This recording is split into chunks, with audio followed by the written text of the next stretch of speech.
ಇಂದು ವಿರಾಟ್ ಮಾಡಿದ ಒಂದು ಕೆಲಸ ನಂದಿನಿಯ ಮನಸ್ಸಿನಲ್ಲಿ ಮೊದಲ ಬಾರಿಗೆ ಹೊಸ ಭಾವನೆ ಮೂಡಿಸುತ್ತದೆ. ಅವನು ನಿಜವಾಗಿಯೂ ಕೇವಲ ಒಪ್ಪಂದಕ್ಕಾಗಿ ಮದುವೆಯಾಗುತ್ತಿದ್ದಾನ, ಅಥವಾ ಅವಳಿಗೆ ಹೇಳಿದ ಮತ್ತೊಂದು ಸತ್ಯವನ್ನು ತನ್ನ ಮನಸ್ಸಿನೊಳಗೆ ಮರೆಮಾಚಿಕೊಂಡಿದ್ದಾನೆ? ಮುಂದಿನ ಭಾಗದಲ್ಲಿ ತಿಳಿಯೋಣ. ಬೆಳಗಿನ ಮೃದುವಾದ ಸೂರ್ಯನ ಕಿರಣಗಳು ಕಿಟಕಿಯ ಪರದೆಗಳ ನಡುವಿನಿಂದ ಕೋಣೆಯೊಳಗಡೆ ಹರಿದು ಬರುತ್ತಿದ್ದವು. ಆ ಬೆಳಕು ನಂದಿನಿಯ ಮುಖದ ಮೇಲೆ ಬಿದ್ದರೂ ಅವಳ ಮನಸ್ಸಿನೊಳಗಿನ ಕತ್ತಲೆ ಮಾತ್ರ ಇನ್ನೂ ದೂರವಾಗಿರಲಿಲ್ಲ. ತನ್ನ ಜೀವನವು ಕೆಲವೇ ದಿನಗಳಲ್ಲಿ ಇಷ್ಟು ದೊಡ್ಡ ತಿರುವು ಪಡೆಯುತ್ತದೆ ಎಂದು ಅವಳು ಎಂದಿಗೂ ಊಹಿಸಿರಲಿಲ್ಲ. ತನ್ನ ಎಲ್ಲ ಭಾವನೆಗಳನ್ನು ಹೃದಯದೊಳಗೆ ಮರೆಮಾಚಿಕೊಂಡೇ ಅವಳು ಪುಟ್ಟ ಮಿಂಚುವನ್ನು ಪ್ರೀತಿಯಿಂದ ಸಿದ್ಧಗೊಳಿಸಿದಳು. ಮಿಂಚುವಿನ ಕೂದಲನ್ನು ಚೆನ್ನಾಗಿ ಬಾಚಿ ಅವಳಿಗೆ ಮುದ್ದಾದ ಉಡುಪು ತೊಡಿಸಿ ಅವಳ ಕೆನ್ನೆಗೆ ಮುತ್ತಿಟ್ಟು ಕೈ ಹಿಡಿದು ಕೋಣೆಯಿಂದ ಹೊರಗೆ ಕರೆತಂದಳು. ಅಡುಗೆ ಮನೆಯೊಳಗಿನ ಬೆಳಗಿನ ಉಪಹಾರದ ತಯಾರಿಯಲ್ಲಿ ನಿರಂತರಾಗಿದ್ದ ಶಾರದಮ್ಮ ಅವರ ಕಣ್ಣುಗಳು ನಂದಿನಿಯ ಮೇಲೆ ಬಿದ್ದ ಕ್ಷಣವೇ ಅವರ ಮುಖದಲ್ಲಿ ಸಂತೋಷದ ನಗು ಅರಳಿತು. ನಂದಿನಿ ಎಂದು ಕರೆದವರು ತಕ್ಷಣವೇ ಅವಳ ಬಳಿಗೆ ಬಂದು ಪ್ರೀತಿಯಿಂದ ಅವಳನ್ನು ತಬ್ಬಿಕೊಂಡರು. ವಿರಾಟ್ನನ್ನು ಮದುವೆಯಾಗಲು ಒಪ್ಪಿಕೊಂಡೆಯಂತೆ? ಈ ವಿಷಯ ಕೇಳಿದ ಕ್ಷಣದಿಂದ ನನ್ನ ಮನಸ್ಸಿಗೆ ಎಷ್ಟು ಸಂತೋಷವಾಗಿದೆ ಗೊತ್ತಾ? ಅವರ ಜೀವನದಲ್ಲಿ ನೀನು ಬಂದಿರುವುದಕ್ಕೆ ದೇವರಿಗೆ ಎಷ್ಟು ಧನ್ಯವಾದ ಹೇಳಿದರೂ ಕಡಿಮೆಯೇ. ಶಾರದಮ್ಮನ ಧ್ವನಿಯಲ್ಲಿ ತಾಯಿಯ ಪ್ರೀತಿ ತುಂಬಿ ತುಳುಕುತ್ತಿತ್ತು. ಆದರೆ ನಂದಿನಿಯ ಮುಖದಲ್ಲಿ ಯಾವುದೇ ಉತ್ಸಾಹ ಕಾಣಿಸಲಿಲ್ಲ. ಅವಳ ಮನಸ್ಸು ಖಾಲಿಯಾಗಿತ್ತು. ನಗಬೇಕೋ, ಅಳಬೇಕೋ, ಹೊಸ ಜೀವನವನ್ನು ಸ್ವೀಕರಿಸಬೇಕೋ, ಅಥವಾ ಹಳೆಯ ನೆನಪುಗಳನ್ನು ಹಿಡಿದುಕೊಂಡೇ ಇರಬೇಕೋ, ಯಾವುದು ಅವಳಿಗೆ ಅರ್ಥವಾಗುತ್ತಿರಲಿಲ್ಲ. ಅವಳು ಕೇವಲ ಸಣ್ಣದಾಗಿ ಮುಗುಳ್ನಕ್ಕಳು. ಅಷ್ಟರಲ್ಲಿ ಶಾರದಮ್ಮ ಮತ್ತೆ ಅವಳ ಕೈ ಹಿಡಿದು ಮೃದುವಾಗಿ ಹೇಳಿದರು, ನಂದಿನಿ, ನೀನು ತುಂಬ ಒಳ್ಳೆಯ ನಿರ್ಧಾರ ತೆಗೆದುಕೊಂಡಿದ್ದೀಯಮ್ಮ. ಮದುವೆ ನಂತರ ಜೀವನದ ಬಗ್ಗೆ ಯಾವುದೇ ಭಯಪಡಬೇಡ. ದೇವರು ನಿನ್ನ ಜೀವನವನ್ನು ಚಿನ್ನದಂತೆ ಮಾಡುತ್ತಾನೆ. ಇಷ್ಟು ದಿನ ಅನುಭವಿಸಿದ ಕಷ್ಟಗಳಿಗೆ ಈಗ ಅಂತ್ಯ ಸಿಗುತ್ತದೆ. ನಂದಿನಿ ಅವರ ಕಣ್ಣೊಳಗಡೆ ನೋಡಿದಳು. ಆ ಮಾತುಗಳು ಅವಳಿಗೆ ಸಮಾಧಾನ ಕೊಟ್ಟರೂ ಅವಳ ಹೃದಯದೊಳಗಿನ ಗೊಂದಲ ಇನ್ನೂ ಕರಗಿರಲಿಲ್ಲ. ಅಷ್ಟರಲ್ಲಿ ಶಾರದಮ್ಮನ ಮೊಬೈಲ್ ರಿಂಗ್ ಆಯಿತು. ಪರದೆಯ ಮೇಲೆ ಮೂಡಿದ ಹೆಸರು ನೋಡಿದ ತಕ್ಷಣ ಅವರು ಸಣ್ಣದಾಗಿ ನಕ್ಕರು. ವಿರಾಟ್ ಸರ್ ಎಂದು ಹೇಳುತ್ತಾ ಕರೆ ಸ್ವೀಕರಿಸಿದರು. Hello sir. ಫೋನನ್ನು ಇನ್ನೊಂದು ತುದಿಯಲ್ಲಿ ವಿರಾಟ್ನ ಎಂದಿನ ಧ್ವನಿ ಗಂಭೀರವಾಗಿ ಕೇಳಿಸಿತು. ಶಾರದಮ್ಮ, ನಂದಿನಿ ಎಂದು ಶಾಪಿಂಗ್ಗೆ ಕರೆದುಕೊಂಡು ಹೋಗಿ. ಸರಿ ಸರ್. ಮದುವೆಗೆ ಬೇಕಾದ ಉತ್ತಮ ಸೀರೆಗಳು, ಆಭರಣಗಳು, ಅವಳಿಗೆ ಇಷ್ಟವಾಗುವ ಎಲ್ಲವನ್ನು ತೆಗೆದುಕೊಳ್ಳಿ. ಯಾವುದರ ಬೆಲೆಯನ್ನು ನೋಡಬೇಡಿ. ಅವಳು ಎಲ್ಲರಂತೆ ನನ್ನ ಮದುವೆಗೆ ಸಂತೋಷದಿಂದ ಸಿದ್ಧವಾಗಬೇಕು. ಅವಳಿಗೆ ಯಾವುದರಲ್ಲೂ ಕೊರತೆ ಇರಬಾರದು. ಶಾರದಮ್ಮ ನಗುತ್ತಾ ಹಾಗೆ ಮಾಡುತ್ತೇನೆ ಸರ್ ಎಂದರು. ಮತ್ತೊಂದು ವಿಷಯ, ವಿರಾಟ್ ಕ್ಷಣಕಾಲ ಮೌನವಾಗಿದ್ದ. ಅವಳಿಗೆ ಇಷ್ಟವಾದದ್ದನ್ನೇ ಖರೀದಿಸಿ, ಅವಳ ಮೇಲೆ ಯಾವುದನ್ನು ಬಲವಂತ ಮಾಡಬೇಡಿ. ಸರಿ ಸರ್. ಕರೆ ಮುಗಿದ ನಂತರ ಶಾರದಮ್ಮ ನಂದಿನಿಯ ಕಡೆ ತಿರುಗಿದರು. 10 ಗಂಟೆಗೆ ಹೊರಡೋಣ. ಅಷ್ಟರಲ್ಲಿ ಸಿದ್ಧವಾಗು ಎಂದು ಹೇಳಿ ಮತ್ತೆ ಅಡಿಗೆ ಮನೆ ಕಡೆ ನಡೆದು ಹೋದರು. ನಂದಿನಿ ನಿಧಾನವಾಗಿ ನಿಟ್ಟುಸಿರು ಬಿಟ್ಟಳು. ಮಿಂಚುವಿನ ಕೈ ಹಿಡಿದು ಊಟದ ಮೇಜಿನ ಕಡೆ ನಡೆಯತೊಡಗಿದಳು. ಹೊರಗೆ ನೋಡಲು ಎಲ್ಲವೂ ಸಾಮಾನ್ಯವಾಗಿದ್ದರೂ ಅವಳೊಳಗೆ 1000 ಪ್ರಶ್ನೆಗಳು ಸುಂಟರ ಗಾಳಿಯಂತೆ ಬೀಸುತ್ತಿದ್ದವು. ಗಡಿಯಾರದ ಮುಳ್ಳು 10 ಗಂಟೆಯನ್ನು ತಲುಪುತ್ತಿದ್ದಂತೆ ನಂದಿನಿ ತನ್ನ ಕೋಣೆಯಿಂದ ಹೊರಬಂದಳು. ಸರಳವಾದ ಕಾಟನ್ ಸಲ್ವಾರ್ ಧರಿಸಿದಳು. ಯಾವುದೇ ಆಡಂಬರವಿಲ್ಲದ ಅವಳ ಸೌಂದರ್ಯ ಬೆಳಗಿನ ಮಂಜಿನ ಹನಿಯಂತೆ ನಿರ್ಮಲವಾಗಿ ಕಾಣುತ್ತಿತ್ತು. ಮಿಂಚು ಅವಳ ಪುಟ್ಟ ಕೈ ಹಿಡಿದು ಕುಣಿಯುತ್ತಾ ಹೊರಬಂದಳು. ಶಾರದಮ್ಮ ಈಗಾಗಲೇ ಹಾಲ್ನಲ್ಲೇ ಕಾಯುತ್ತಿದ್ದರು. ಬಾ ನಂದಿನಿ, ಹೋಗೋಣ ಎಂದವರು ಕಾರಿನ ಕಡೆ ನಡೆಯತೊಡಗಿದರು. ಹೊರಗೆ ಕಪ್ಪು ಬಣ್ಣದ ಐಷಾರಾಮಿ ಕಾರು ನಿಂತಿತ್ತು. ಡ್ರೈವರನ್ನು ನೋಡುತ್ತಿದ್ದಂತೆಯೇ ಓಡಿ ಬಂದು ಹಿಂಬದಿಯ ಬಾಗಿಲು ತೆರೆದರು. ಬನ್ನಿ ಮೇಡಮ್. ಶಾರದಮ್ಮ ಮೊದಲು ಕುಳಿತರು. ನಂದಿನಿ ಮಿಂಚುವನ್ನು ತನ್ನ ಪಕ್ಕದಲ್ಲಿ ಕೂರಿಸಿಕೊಂಡು ಮೌನವಾಗಿ ಕಾರಿನೊಳಗೆ ಕುಳಿತಳು. ಕೆಲವೇ ಕ್ಷಣಗಳಲ್ಲಿ ಕಾರು ನಗರದ ಪ್ರಮುಖ ರಸ್ತೆಗಳ ಮೂಲಕ ವೇಗವಾಗಿ ಚಲಿಸಲಾರಂಭಿಸಿತು. ಸುಮಾರು ಅರ್ಧ ಗಂಟೆಯ ನಂತರ ಕಾರು ನಗರದ ಅತ್ಯಂತ ಪ್ರಸಿದ್ಧ ಡಿಸೈನರ್ ಶೋರೂಮ್ ಮುಂದೆ ನಿಂತಿತು. ಕಾರಿನಿಂದ ಇಳಿಯುವ ಮೊದಲೇ 4 ಅಂಗರಕ್ಷಕರು ಸುತ್ತುವರೆದರು. ಇದನ್ನೆಲ್ಲ ನೋಡಿ ನಂದಿನಿಯ ಕಣ್ಣುಗಳಲ್ಲಿ ಆಶ್ಚರ್ಯ ಮೂಡಿತು. ಇಷ್ಟೊಂದು ಸೆಕ್ಯೂರಿಟಿ ಎಂದು ಮನಸ್ಸಿನಲ್ಲೇ ಯೋಚಿಸುತ್ತಾ ಶಾರದಮ್ಮನ ಜೊತೆಗೆ ಒಳಗೆ ಕಾಲಿಟ್ಟಳು. ಒಳಗೆ ಕಾಲಿಟ್ಟ ಕ್ಷಣವೇ ಅವಳ ಉಸಿರು ಕ್ಷಣಕಾಲ ನಿಂತಂತಾಯಿತು. ಎಲ್ಲೆಡೆ ಮಿನುಗುತ್ತಿದ್ದ ಚಿನ್ನದ ಬೆಳಕು. ಒಂದು ಕಡೆ ಶುದ್ಧ ಕಾಂಚೀಪುರಂ ರೇಷ್ಮೆ ಸೀರೆಗಳು, ಮತ್ತೊಂದು ಕಡೆ ಡಿಸೈನರ್ ಲೆಹಂಗಳು, ಇನ್ನೊಂದು ಕಡೆ ವಧುಗಳಿಗಾಗಿ ವಿಶೇಷ ತಯಾರಿಸಿದ ಬ್ರೈಡಲ್ ಕಲೆಕ್ಷನ್. ಪ್ರತಿಯೊಂದು ಉಡುಪು ರಾಜಮನೆತನದ ವಧು ಧರಿಸುವಂತಿತ್ತು. ನಂದಿನಿ ಶಾರದಮ್ಮ ಮೃದುವಾಗಿ ಕರೆದರು. ನಿನಗೆ ಯಾವುದು ಇಷ್ಟವೋ ಅದನ್ನೇ ಆರಿಸು. ನಂದಿನಿ ನಿಧಾನವಾಗಿ ಪ್ರತಿಯೊಂದು ಸೀರೆಯನ್ನು ನೋಡತೊಡಗಿದಳು. ಅಷ್ಟರಲ್ಲಿ ಚಿನ್ನದ ಬಣ್ಣದ ಅದ್ಭುತ ಕಾಂಚೀಪುರಂ ರೇಷ್ಮೆ ಸೀರೆ ಅವಳ ಗಮನ ಸೆಳೆಯಿತು. ಸೀರೆಯ ಮೇಲಿದ್ದ ಚಿನ್ನದ ಜರಿ ಕೆಲಸ, ಅದರ ರಾಯಲ್ ವಿನ್ಯಾಸ, ಅದಕ್ಕೆ ಹೊಂದುವ ಬ್ಲೌಸ್. ಒಂದು ಕ್ಷಣ ಅವಳ ಕಣ್ಣುಗಳು ಅದರಿಂದ ದೂರ ಸರಿಯಲಿಲ್ಲ. ಅವಳು ಸೀರೆಯನ್ನು ಕೈಗೆತ್ತಿಕೊಂಡಳು. ಎಷ್ಟು ಸುಂದರವಾಗಿದೆ ಎಂದು ಮನಸ್ಸಿನಲ್ಲೇ ಹೇಳಿಕೊಂಡಳು. ಈ ಸೀರೆಯಲ್ಲಿ ಮದುವೆಯಲ್ಲಿ ಧರಿಸಿದರೆ ನಿಜವಾಗಿಯೂ ಚೆನ್ನಾಗಿ ಕಾಣುತ್ತದೆ. ಅವಳ ತುಟಿಗಳ ಮೇಲೆ ಸಣ್ಣ ನಗು ಮೂಡಿತ್ತು. ಆದರೆ ಮುಂದಿನ ಕ್ಷಣವೇ ಅವಳ ದೃಷ್ಟಿ ಬೆಲೆ ಟ್ಯಾಗ್ ಮೇಲೆ ಬಿತ್ತು. 4,11,000. ಆ ಅಂಕಿ ಕಂಡ ತಕ್ಷಣ ಅವಳ ಮುಖದ ಮೇಲಿದ್ದ ನಗು ಮಾಯವಾಯಿತು. 4 ಲಕ್ಷ ಎಂದು ಮನಸ್ಸಿನಲ್ಲೇ ಬೆಚ್ಚಿಬಿದ್ದಳು. ಅವಳು ನಿಧಾನವಾಗಿ ಸೀರೆಯನ್ನು ಮತ್ತೆ ಅದರ ಜಾಗದಲ್ಲೇ ನೇತು ಹಾಕಿದಳು. ನಂತರ ಉಳಿದ ಸೀರೆಗಳನ್ನು ನೋಡಿದಳು. 1 ಲಕ್ಷ, 2 ಲಕ್ಷ, 3 ಲಕ್ಷ. ಯಾವುದೂ ಸಾಮಾನ್ಯ ಬೆಲೆಯಲ್ಲ. ನಂದಿನಿ ಶಾರದಮ್ಮನ ಕಡೆ ತಿರುಗಿ ಸಣ್ಣ ನಗುವಿನೊಂದಿಗೆ ಹೇಳಿದಳು, ಆಂಟಿ, ಇನ್ನೊಂದು ಅಂಗಡಿಗೆ ಹೋಗೋಣ ಏಕೆ? ಈ ಅಂಗಡಿ ನನ್ನ ಬಜೆಟ್ಗೆ ಸರಿ ಹೊಂದುವುದಿಲ್ಲ. ಶಾರದಮ್ಮ ಆಶ್ಚರ್ಯದಿಂದ ಅವಳನ್ನು ನೋಡಿದರು. ವಿರಾಟ್ ಸರ್ ಹೇಳಿದ್ದಾರೆ ನಂದಿನಿ, ಬೆಲೆಯ ಬಗ್ಗೆ ಯೋಚಿಸಬೇಡ. ಇಲ್ಲ ಆಂಟಿ, ನಂದಿನಿ ತಲೆ ಹಾಡಿಸಿದಳು. ಅಗತ್ಯಕ್ಕಿಂತ ಹೆಚ್ಚು ಹಣ ಖರ್ಚು ಮಾಡುವುದು ನನಗೆ ಇಷ್ಟವಿಲ್ಲ. ಒಂದು ಸೀರೆಗೆ ಲಕ್ಷಾಂತರ ರೂಪಾಯಿ. ನನಗೆ ಅದು ಸರಿಯೆಂದು ಅನಿಸುವುದಿಲ್ಲ.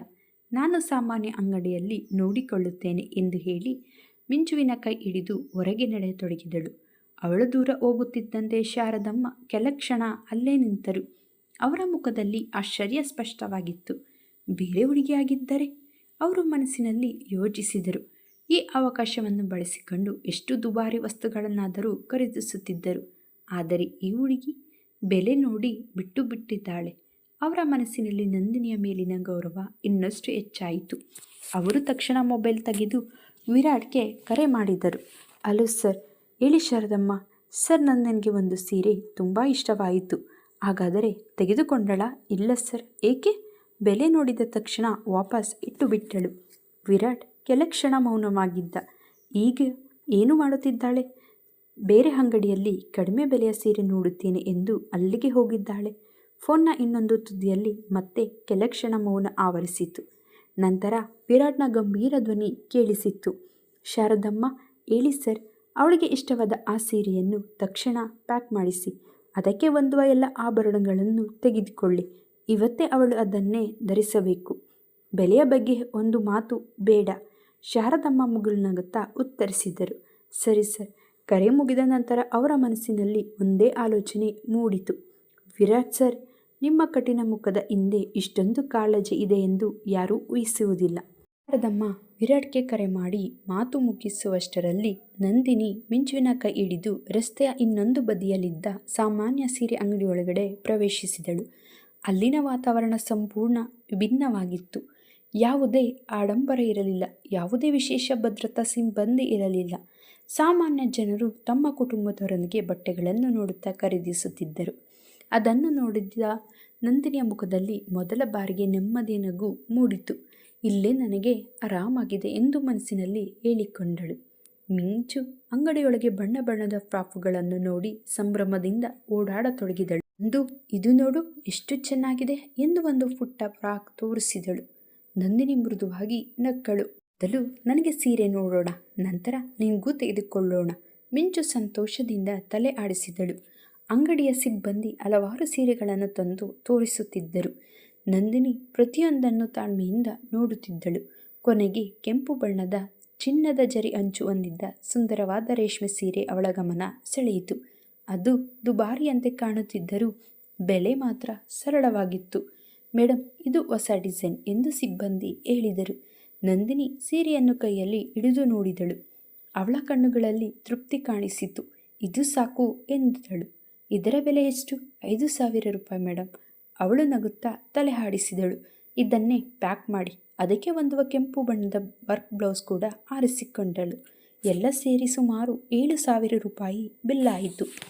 ಬಿಲ್ ಪಾವತಿಸಿದ ನಂತರ ನಂದಿನಿಯ ಮುಖದಲ್ಲಿ ಒಂದು ರೀತಿಯ ತೃಪ್ತಿ ಮೂಡಿತು. ಹಣ ಉಳಿಸಿದ್ದಕ್ಕೆ ಅಲ್ಲ, ಅನಗತ್ಯ ಖರ್ಚು ಮಾಡಲಿಲ್ಲ ಎಂಬ ಸಂತೋಷ. ಶಾರದಮ್ಮ ದೂರದಿಂದಲೇ ಇದನ್ನೆಲ್ಲ ಗಮನಿಸುತ್ತಿದ್ದರು. ಅವರ ಮನಸ್ಸಿನಲ್ಲಿ ನಂದಿನಿಯ ಮೇಲಿನ ಗೌರವ ಮತ್ತಷ್ಟು ಹೆಚ್ಚಾಗುತ್ತಿತ್ತು. ಮುಗಿದ ನಂತರ ಮೂವರು ಕಾರಿನಲ್ಲಿ ಕುಳಿತರು. ನಂದಿನಿ ಎಲ್ಲವೂ ಮುಗಿತು ಎಂದುಕೊಂಡಿದ್ದಳು. ಆದರೆ ಕೆಲವೇ ನಿಮಿಷಗಳಲ್ಲಿ ಕಾರು ಮತ್ತೊಂದು ಭವ್ಯ ಕಟ್ಟಡದ ಮುಂದೆ ನಿಂತಿತು. ಅದು ನಗರದ ಅತಿ ದೊಡ್ಡ ಚಿನ್ನದ ಆಭರಣಗಳ ಮಳಿಗೆಯಾಗಿತ್ತು. ನಂದಿನಿ ಆಶ್ಚರ್ಯದಿಂದ ಶಾರದಮ್ಮನನ್ನು ನೋಡಿದಳು. ಆಂಟಿ, ಇಲ್ಲಿಗೆ ಏಕೆ ಬಂದಿದ್ದೇವೆ? ಶಾರದಮ್ಮ ಮೃದುವಾಗಿ ನಗುತ್ತಾ ಹೇಳಿದರು. ಸ್ವಲ್ಪ ಚಿನ್ನ ತೆಗೆದುಕೊಳ್ಳಬೇಕು. ನಂದಿನಿ ತಕ್ಷಣ ತಲೆ ಆಡಿಸಿದಳು. ಬೇಡ ಆಂಟಿ, ನನ್ನ ಬಳಿ ರೋಲ್ ಗೋಲ್ಡ್ ಆಭರಣಗಳಿವೆ. ಅವು ಕೂಡ ಚಿನ್ನದಂತೆಯೇ ಕಾಣುತ್ತವೆ. ಅದನ್ನೇ ಹಾಕಿಕೊಳ್ಳುತ್ತೇನೆ. ಅದಕ್ಕಾಗಿ ಮತ್ತೆ ಲಕ್ಷಾಂತರ ರೂಪಾಯಿ ಖರ್ಚು ಮಾಡುವ ಅಗತ್ಯವಿಲ್ಲ. ಶಾರದಮ್ಮ ಸಮಾಧಾನದಿಂದ ಹೇಳಿದರು. ಇದು ನನ್ನ ಆಸೆ ಅಲ್ಲ ನಂದಿನಿ, ವಿರಾಟ್ ಸೇರ್ ಹೇಳಿದ ಆದೇಶ. ನಿನಗೆ ಬೇಕಾದ ಆಭರಣಗಳನ್ನು ತೆಗೆದುಕೊಳ್ಳಿ ಎಂದು ಸ್ಪಷ್ಟವಾಗಿ ಹೇಳಿದ್ದಾರೆ. ಆದರೆ ನಂದಿನಿ ಮತ್ತೆ ನಿರಾಕರಿಸಿದಳು. ಬೇಡ ಆಂಟಿ, ಅಷ್ಟು ದುಬಾರಿ ಆಭರಣಗಳನ್ನು ಧರಿಸುವ ಅಭ್ಯಾಸ ನನಗಿಲ್ಲ. ಹಣವನ್ನು ಹೀಗೆ ಖರ್ಚು ಮಾಡುವುದು ನನಗೆ ಇಷ್ಟವಿಲ್ಲ. ದಯವಿಟ್ಟು ಮನೆಗೆ ಹೋಗೋಣ. ಅವಳ ಧ್ವನಿಯಲ್ಲಿ ಹಠ ಇರಲಿಲ್ಲ, ಆದರೆ ದೃಢವಾದ ನಿರ್ಧಾರ ಇತ್ತು. ಶಾರದಮ್ಮ ಅವಳನ್ನು ಒತ್ತಾಯಿಸಲಿಲ್ಲ. ಮನೆಗೆ ಹಿಂದಿರುಗುವ ದಾರಿಯಲ್ಲಿ ಮಿಂಚು ಕಣ್ಣುಗಳು ಒಂದು ಪುಟ್ಟ ಮಕ್ಕಳ ಅಂಗಡಿಯ ಮೇಲೆ ಬಿದ್ದವು. ನಂದು ಆ ಫ್ರಾಕ್? ಮಿಂಚು ಆಸೆಯಿಂದ ನೋಡುತ್ತಿದ್ದಳು. ನಂದಿನಿ ಕೂಡಲೇ ಕಾರು ನಿಲ್ಲಿಸುವಂತೆ ಹೇಳಿದಳು. ಅಂಗಡಿಯೊಳಗೆ ಹೋಗಿ ಮಿಂಚುಗೆ ಸುಂದರವಾದ ಗುಲಾಬಿ ಬಣ್ಣದ ಫ್ರಾಕ್, ಚಿಕ್ಕ ಬಳೆಗಳು, ಬಣ್ಣ ಬಣ್ಣದ ಸ್ಟಿಕ್ಕರ್ಗಳು, ಏರ್ ಕ್ಲಿಪ್ಗಳು ಮತ್ತು ಇನ್ನೂ ಕೆಲವು ಪುಟ್ಟ ವಸ್ತುಗಳನ್ನು ಖರೀದಿಸಿದಳು. ಅವುಗಳನ್ನು ಕೈಗೆತ್ತಿಕೊಂಡ ಮಿಂಚಿನ ಮುಖದಲ್ಲಿ ಮೂಡಿದ ಸಂತೋಷವನ್ನು ನೋಡಿ ನಂದಿನಿಯ ಹೃದಯ ತುಂಬಿ ಬಂತು. ಈಗ ಈ ನಗುವಾಗಿ ಎಷ್ಟು ಖರ್ಚು ಮಾಡಿದರೂ ಪರವಾಗಿಲ್ಲ ಎಂದು ಮನಸ್ಸಿನಲ್ಲಿ ಹೇಳಿಕೊಂಡಳು. ಮನೆಗೆ ಬಂದ ನಂತರ ಮಿಂಚು ಆಟವಾಡುತ್ತಾ ಸುಸ್ತಾಗಿ ಮಲಗಿಬಿಟ್ಟಳು. ಅವಳನ್ನು ಮೃದುವಾಗಿ ಹಾಸಿಗೆಯಲ್ಲಿ ಮಲಗಿಸಿ ಹೊದಿಗೆ ಹೊದಿಸಿದ ನಂದಿನಿ ತನ್ನ ಕೋಣೆಯ ಕಡೆ ನಡೆದಳು. ಕೋಣೆಯ ಬಾಗಿಲು ತೆರೆದ ಕ್ಷಣವೇ ಅವಳ ಹೆಜ್ಜೆಗಳು ಅಲ್ಲೇ ನಿಂತವು. ಹಾಸಿಗೆಯ ಮೇಲೆ ದೊಡ್ಡ ದೊಡ್ಡ ಶಾಪಿಂಗ್ ಬ್ಯಾಗ್ಗಳು ಸಾಲಾಗಿ ಇಟ್ಟಿದ್ದವು. ಇದು ಆಶ್ಚರ್ಯದಿಂದ ಹತ್ತಿರ ಹೋಗಿ ಒಂದು ಬ್ಯಾಗ್ ತೆರೆದಳು. ಅದರೊಳಗೆ ಅವಳು ಬೆಳಿಗ್ಗೆ ಇಷ್ಟಪಟ್ಟು ಮತ್ತೆ ಬಿಟ್ಟು ಬಂದಿದ್ದ ಅದೇ ಚಿನ್ನದ ಬಣ್ಣದ ರಾಯಲ್ ಕಾಂಚೀಪುರಂ ಸೀರೆ ಇತ್ತು. ಅವಳ ಕಣ್ಣುಗಳು ವಿಸ್ಮಯದಿಂದ ಅಗಲವಾದವು. ಇನ್ನೊಂದು ಬ್ಯಾಗ್ ತೆರೆದಳು. ಅದರೊಳಗೆ ಸೀರೆಗೆ ಹೊಂದುವ ಡಿಸೈನರ್ ಬ್ಲೌಸ್, ಮತ್ತೊಂದು ಪೆಟ್ಟಿಗೆ, ಅದರೊಳಗೆ ಚಿನ್ನದ ನೆಕ್ಲೆಸ್, ಮತ್ತೊಂದು ಕಿವಿ ಓಲೆಗಳು, ಇನ್ನೊಂದು ವಂಕಿ, ಬಳೆಗಳು, ಮೂಗಿನ ಬಟ್ಟು, ಒಡವೆ, ಸೊಂಟದ ಪಟ್ಟಿಯಿಂದ ಕಾಲಿನ ರೂಪದವರೆಗೂ ಎಲ್ಲವೂ ಇದ್ದವು. ವಧುವಿಗೆ ಬೇಕಾಗುವ ಪ್ರತಿಯೊಂದು ಚಿನ್ನದ ಆಭರಣವು ಅಚ್ಚುಕಟ್ಟಾಗಿ ಜೋಡಿಸಲಾಗಿತ್ತು. ಒಂದು ಕ್ಷಣ ನಂದಿನಿಗೆ ಉಸಿರೇ ನಿಂತಂತಾಯಿತು. ಇದೆಲ್ಲ ಎಂದು ಹೇಳುತ್ತಾ ಅವಳು ತಕ್ಷಣ ಕೋಣೆಯಿಂದ ಹೊರಗೆ ಓಡಿದಳು. ಮನಸ್ಸಿನೊಳಗೆ ಮೂಡಿದ ಮೊದಲ ಅಲೆ. ಕೋಣೆಯಿಂದ ಆತುರವಾಗಿ ಹೊರಬಂದ ನಂದಿನಿ ನೇರವಾಗಿ ಶಾರದಮ್ಮ ಇದ್ದ ಹಾಲ್ಗೆ ಬಂದಳು. ಅವಳ ಕೈಯಲ್ಲಿ ಆ ಚಿನ್ನದ ಬಣ್ಣದ ರಾಯಲ್ ಸೀರೆ ಇತ್ತು. ಮುಖದಲ್ಲಿ ಆಶ್ಚರ್ಯ, ಗೊಂದಲ, ಜೊತೆಗೆ ಸ್ವಲ್ಪ ಅಸಮಾಧಾನವೂ ಕಾಣಿಸುತ್ತಿತ್ತು. ಆಂಟಿ, ಅವಳ ಧ್ವನಿಯನ್ನು ಕೇಳಿ ಶಾರದಮ್ಮ ತಿರುಗಿ ನೋಡಿದರು. ಏನಮ್ಮ ನಂದಿನಿ, ನನ್ನ ಕೋಣೆಯಲ್ಲಿರುವ ಸೀರೆ, ಆಭರಣಗಳು ಇವೆಲ್ಲ ಯಾರು ತಂದಿದ್ದು? ಶಾರದಮ್ಮ ತುಂಟ ನಗೆಯೊಂದಿಗೆ ಅವಳ ಬಳಿಗೆ ಬಂದರು. ನಿನಗೆ ಇಷ್ಟವಾಗಲಿಲ್ಲವೇ? ಆಂಟಿ, ನಾನು ಬೇಡ ಅಂದಿದ್ದೆ ಅಲ್ಲವೇ? ಆಗಿದ್ದರೂ ಇವೆಲ್ಲ ಏಕೆ? ಶಾರದಮ್ಮ ಅವಳ ಭುಜದ ಮೇಲೆ ಕೈ ಇಟ್ಟು ಮೃದುವಾಗಿ ಹೇಳಿದರು. ನಂದಿನಿ, ಇವೆಲ್ಲವನ್ನು ವಿರಾಟ್ ಸರ್ ಕಳುಹಿಸಿದ್ದಾರೆ. ನಂದಿನಿ ಒಂದು ಕ್ಷಣ ಮಾತೆ ಬರದೆ ನಿಂತಳು. ವಿರಾಟ್? ಹೌದು. ನೀನು ಆ ಸೀರೆಯನ್ನು ಇಷ್ಟಪಟ್ಟ ನಂತರ ಬೆಲೆ ನೋಡಿ ಬಿಟ್ಟು ಬಂದೆ ಎಂದು ನಾನು ಅವರಿಗೆ ಹೇಳಿದ ಕೂಡಲೇ ಅವಳಿಗೆ ಇಷ್ಟವಾದಿದ್ದನ್ನೇ ತೆಗೆದುಕೊಡಿ, ಅದಕ್ಕೆ ಹೊಂದುವ ಎಲ್ಲ ಚಿನ್ನದ ಆಭರಣಗಳನ್ನು ಕೊಡಿ ಎಂದು ಹೇಳಿದರು. ಶಾರದಮ್ಮ ಮಾತು ಮುಂದುವರಿಸಿದರು. ಇವತ್ತು ಮಾಧ್ಯಮದವರು ಬರುತ್ತಾರೆ. ನೀನು ಅವರ ಭಾವಿ ಪತ್ನಿ. ಅವರ ಗೌರವಕ್ಕೂ ಅವರ ಕುಟುಂಬದ ಘನತೆಗೂ ತಕ್ಕಂತೆ ವಧುವಾಗಿ ಕಾಣಬೇಕು ಎಂದು ಹೇಳಿದರು. ಆ ಮಾತು ಕೇಳಿದ ನಂದಿನಿಯ ಹೃದಯದಲ್ಲಿ ಕ್ಷಣಕಾಲ ಮೃದುವಾದ ಸಂತೋಷದ ಅಲೆ ಎದ್ದಿತು. ಆದರೆ ನನಗಾಗಿ ಇಷ್ಟೊಂದು ಯೋಚಿಸಿದ್ದಾರಾ ಎಂಬ ಆಲೋಚನೆ ಅವಳ ಮನಸ್ಸಿನಲ್ಲಿ ಮಿಂಚಿನಂತೆ ಹೊಳೆಯಿತು. ಆದರೆ ಶಾರದಮ್ಮನ ಕೊನೆಯ ಮಾತು ಅವಳ ಮನಸ್ಸನ್ನು ಮತ್ತೆ ಶಾಂತಗೊಳಿಸಿತು. ಅವರ ಸ್ಥಾನಮಾನಕ್ಕೆ ತಕ್ಕಂತೆ ಅವಳ ಮನಸ್ಸಿನಲ್ಲೇ ಸಣ್ಣ ನಗು ನಕ್ಕಳು. ನಾನು ತಪ್ಪಾಗಿ ಅರ್ಥ ಮಾಡಿಕೊಂಡೆ. ನನ್ನ ಸಂತೋಷಕ್ಕಾಗಿ ಅಲ್ಲ, ಅವರ ಗೌರವಕ್ಕೆ ತಕ್ಕಂತೆ ಕಾಣಬೇಕೆಂಬ ಕಾರಣಕ್ಕೆ. ಆ ಚಿಂತನೆ ಬಂದ ತಕ್ಷಣ ಅವಳ ಹೃದಯ ಮತ್ತೆ ಮೌನಗೊಂಡಿತ್ತು. ಹೊರಗೆ ಮಾತ್ರ ಸಣ್ಣ ನಗು ತೋರಿಸಿ ಸರಿ ಆಂಟಿ ಎಂದು ಹೇಳಿ ಕೋಣೆಯ ಕಡೆ ನಡೆಯತೊಡಗಿದಳು. ಆದರೆ ಮುಂದಿನ ಕ್ಷಣದಲ್ಲಿ ನಡೆಯಲಿದ್ದ ಒಂದು ಘಟನೆ ಅವರಿಬ್ಬರ ಜೀವನವನ್ನೇ ಸಂಪೂರ್ಣವಾಗಿ ಬದಲಾಯಿಸಲಿತ್ತು. ನಂದಿನಿ ವಿರಾಟ್ನ ಕೈಯನ್ನು ತಳ್ಳಿ ದೂರ ಸರಿಯುತ್ತಾಳ, ಅಥವಾ ಇದೇ ಅವರಿಬ್ಬರ ನಡುವಿನ ಮೊದಲ ನಿಜವಾದ ಭಾವನಾತ್ಮಕ ಕ್ಷಣವಾಗುತ್ತದೆಯೇ? ಇತ್ತ ರಾಶಿ ಸುಮ್ಮನೆ ಕುಳಿತುಕೊಳ್ಳುವಳ? ವಿರಾಟ್ ಮತ್ತು ನಂದಿನಿಯ ಮದುವೆಯನ್ನು ಮುರಿಯಲು ಅವರು ರೂಪಿಸಿರುವ ಹೊಸ ಸಂಚು ಏನು? ಸಮೀರ್ ಮತ್ತೆ ನಂದಿನಿಯ ಜೀವನಕ್ಕೆ ಮರಳಿ ಬರುತ್ತಾನ? ಮತ್ತು ಮಿಂಚುಗಾಗಿ ವಿರಾಟ್ ತೆಗೆದುಕೊಳ್ಳಲಿರುವ ಒಂದು ದೊಡ್ಡ ನಿರ್ಧಾರ ಎಲ್ಲರನ್ನೂ ಬೆಚ್ಚಿ ಬೀಳಿಸಲಿದೆಯೇ? ಈ ಎಲ್ಲ ಪ್ರಶ್ನೆಗಳಿಗೆ ಉತ್ತರ ಸಿಗುವುದು ಮುಂದಿನ ಸಂಚಿಕೆಯಲ್ಲಿ. ಒಂದು ಸಣ್ಣ ತಪ್ಪು, ಒಂದು ದೊಡ್ಡ ರಹಸ್ಯ ಮತ್ತು ಒಂದು ಅನಿರೀಕ್ಷಿತ ತಿರುವು ಅವರ ಬದುಕನ್ನೇ ಬದಲಾಯಿಸಲಿದೆ. ಮುಂದಿನ ಎಪಿಸೋಡನ್ನು ತಪ್ಪದೇ ನೋಡಿ. ಹಾಗೆ ಈ ವಿಡಿಯೋ ಇಷ್ಟವಾಗಿದ್ದಲ್ಲಿ ನಮ್ಮ ಚಾನಲ್ಗೆ ಲೈಕ್ ಮಾಡಿ, ಸಬ್ಸ್ಕ್ರೈಬ್ ಮಾಡಿ. ಧನ್ಯವಾದಗಳು.